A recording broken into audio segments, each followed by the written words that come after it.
All right, let's move on. Let's move to shape introduction as such. Let's see what an event is. An event is an occurrence within a particular system or domain. An occurrence means it's something that has happened or is contemplated to having happened in that domain. It's also used to, mean a programming entity that represents such an occurrence in computing systems. Event contains only data and not operations, or you can call it as a value object or a POCO, a plain old C# object. Let's see what streams is now. A stream is made up of a sequence of events. It's ordered, as in there will be some kind of a chronological sequence applied on these events.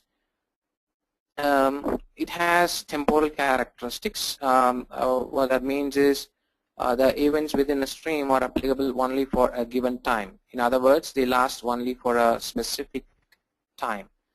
We also have homogeneous streams and heterogeneous streams. As the name suggests, the homogeneous streams is where the stream contains only a single type of event, or in a heterogeneous stream you could have multiple types of event. Example for a homogeneous stream could be a bell ringing, where a bell is the source of the event and the ring is actually the type of the event that's coming in. And for heterogeneous stream, you could say, let's say a CSV file reader source reading the CSV data and signaling that it has read the data.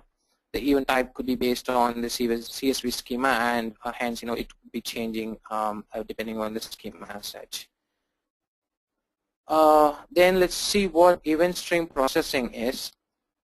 It's a set of technologies designed together to facilitate event-driven applications. Every event-driven application would want to perform operations on events or streams as they are received from the producers. Now, producers is a new terminology that we are introducing here. Event producers are components that generate events. These producers form the input sources for the next level processing.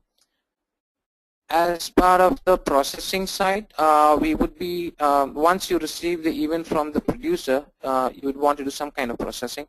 The processing could be of detect, decide, and respond. To explain that, as an event is detected that it has happened in the event source, you decide what you want to do with the event and then respond. The response could be of forwarding the same event which has happened in the source, or it could be emitting a new event. So these events that are forwarded or emitted are actually consumed by a set of event consumers. These are the components in the pipeline that receives the events and act. As an example, let's think of a patient hooked up to a ECG sensor with a monitor above displaying his heart rhythm. The sensor could sense his heartbeat and send his measurements as they occur. Each heartbeat could be reported as an event. These events are then analyzed by an event processing system to indicate if the heart rate is normal, and that's when you hear a beep when when the heart rate goes below a threshold or above a threshold.